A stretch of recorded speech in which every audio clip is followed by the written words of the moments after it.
Welcome to an episode of Sustainability Sunday.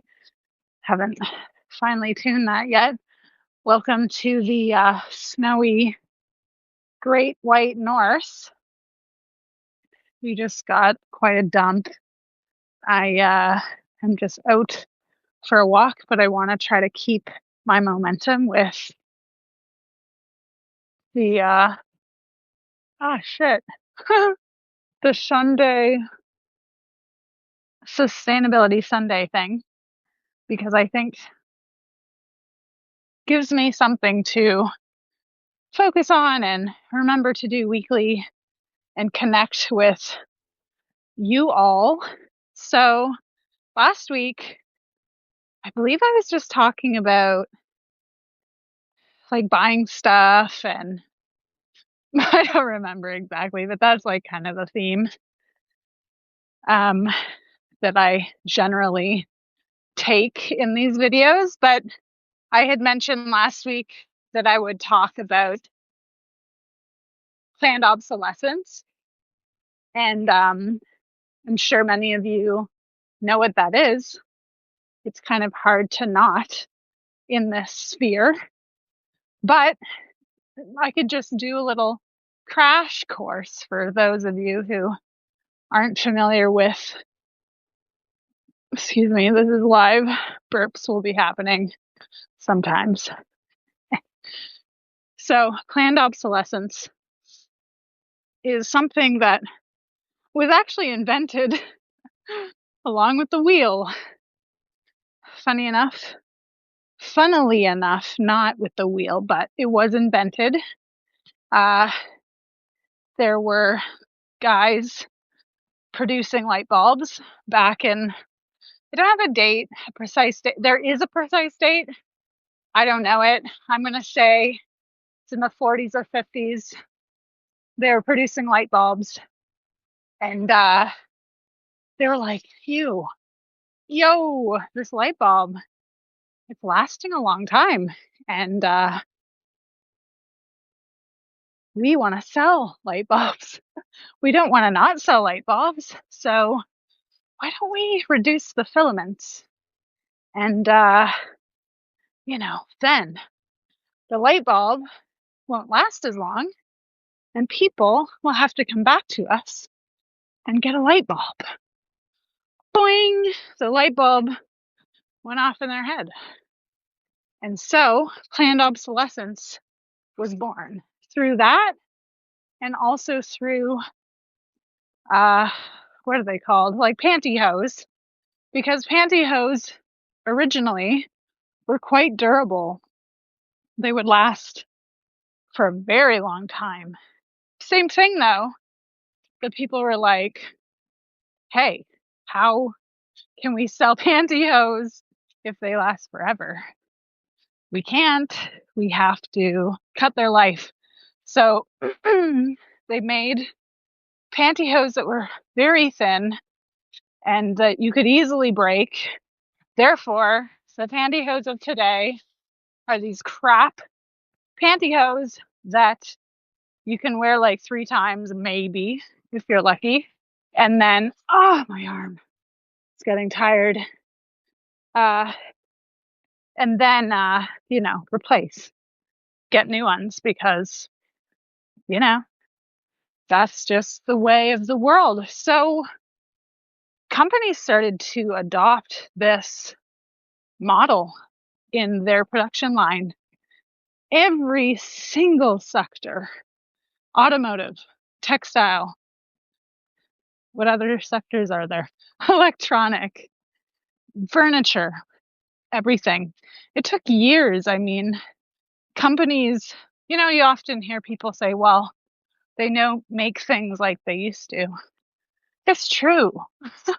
It really is. They don't, because these companies keep upping their planned obsolescence models. They keep upping, or I guess downing, they keep reducing the time in which an item is being used, able to be used effectively. So how does that impact you? Good question. Well, I will tell you, it impacts you because if you think about all the upgrades you've never made in your life, just think about why.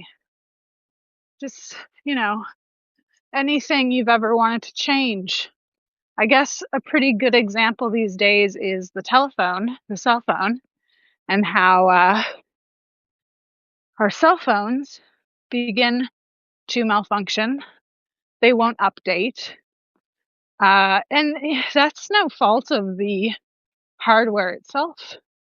That is the software, because Apple and these companies just decide that, okay, that phone is such and such years old.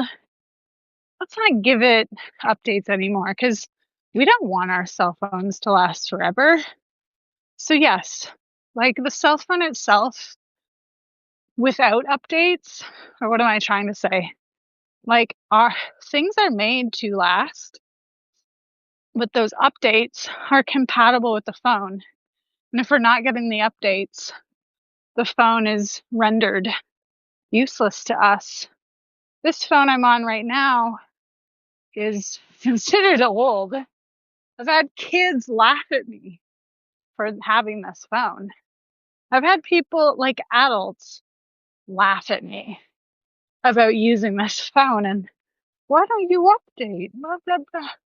No, I'm not updating. I'm not giving into their game. And this phone was actually bought secondhand and it's treated me quite well. So, I'm just going to pause a minute because I'm walking by people.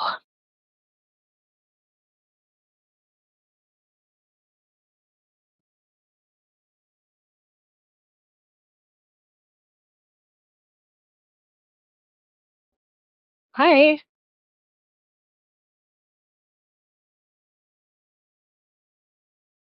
So back to what I was saying is that this phone is fine. Oh God. Oh, my throat is getting dry with the air. But what I've noticed actually with my phone, which it's only almost a 6-year-old phone, which I guess by, today's standards is old. How sad is that? But I've noticed that with like every update, the camera gets significantly worse. It's fine out like this, but look, the white balance is off. And I noticed this with my previous phone, which I also had for quite a while, is that the camera, started to go. And they do that on purpose. Like, don't be fooled. They do that. Oh my God, I'm a mess. They do that shit on purpose so that you are inclined to upgrade. Just want to show you what I'm walking in right now. It snowed quite a bit last night. It's pretty though, and it's warm-ish. So yeah, this ties into your life. It ties into everyone's life. There's planned obsolescence, and then there's the other kind of obsolescence, perceived obsolescence, which is what brands want you to feel when in fact your item is perfectly good, but you're fed all these ads and propaganda essentially to upgrade. So this is mostly seen in car companies. They do this a lot. I mean, if you're Canadian, zoom, zoom, zoom, like the Mazda ads from the 90s. We still remember those. And car ads have been around for years now. And they just want you to feel like you have to upgrade. You don't. You don't need to upgrade. It's this perceived obsolescence. And they do that in every sector as well. So there's a combination of the two. There is the planned obsolescence, but even before the item is due to run out, doing air quotations for those of you listening, you already perceive that you need something new. So, it's this cycle. It's this vicious cycle. Hi, by the way, to the one person watching. Thank you for being here. I'm still not used to this, but I do like this format. And hello to those listening after and listening to the podcast. So, by the way, quick plug. I do have a podcast coming out on Wednesday with my friend Kate Kortsidis. She is an environmental activist. She's worked alongside David Suzuki. She's worked and continues to volunteer for Greenpeace Canada, and is currently working as the manager, CEO type individual for a profit business, an organization called the SOZA, which I currently can't remember what it stands for, but it's related to animals. And you can hear all about that on Wednesday. I'm pretty excited for that to come out. We recorded it in person, and it's going to be great. So keep your ears peeled and eyes, because it's a YouTube video as well, for that. Anyway, I think we, as a species, as people, we're quick to just buy when something isn't working the way we've been promised. And not many people think about why that could be. This, and I've said in the podcast that will be released, I'm not a conspiracy theorist, but this is the real conspiracy, and it's out in the open. No one's hiding it. Planned obsolescence lives. It's a thing that exists, and the more we're aware of it, the more we can take our power back, and we can learn how to fix things that need to be fixed. We can buy refurbished items instead of new. And slowly, at least in Europe, they're giving back more power to consumers with their end of life electronic. Like, basically, once you buy an item, well, you have this perceived idea that it's yours and that you own it, and you do. Oh, God. I just got gross dirty snow flicked at me. My glasses. Ah! Anyway, damn it. What was I saying? Oh, yeah. Just that you may feel that you have power as a consumer, but like a warranty only lasts for a year. And if you do buy something used, forget about it. So in Europe, they are implementing rules that give the consumer more power with fixing their item, knowing where it ends up when you're done with it, if you give it back to the company. That's another thing, is most of these companies, you can't give back your item to be like dirt, but to be used again. You can't give that back. They don't have support for you when it's finished. They don't give you incentives like, bring us your used item, we'll reuse the pieces, which would be so cool. And then you get an incentive to buy, a refurbished item That doesn't exist yet. And it fucking should. If you haven't watched it yet, go and watch Buy Now, the true cost of, those are two different things. Anyway, if you just search buy, like purchase, Buy Now, the something conspiracy on Netflix, it breaks it down. Actually, that show really should have been, hi, MetaHuman Diary. Welcome. I'm actually just probably finishing up now, but I've been talking about planned obsolescence and perceived obsolescence, and I've been walking in the snow. But there are many documentaries out there you can watch. There's also one, I believe it's called The Longest Light Bulb or something. I've watched it. I do have a list of these docs in a Substack that I published, but the information's out there. It's not a big secret.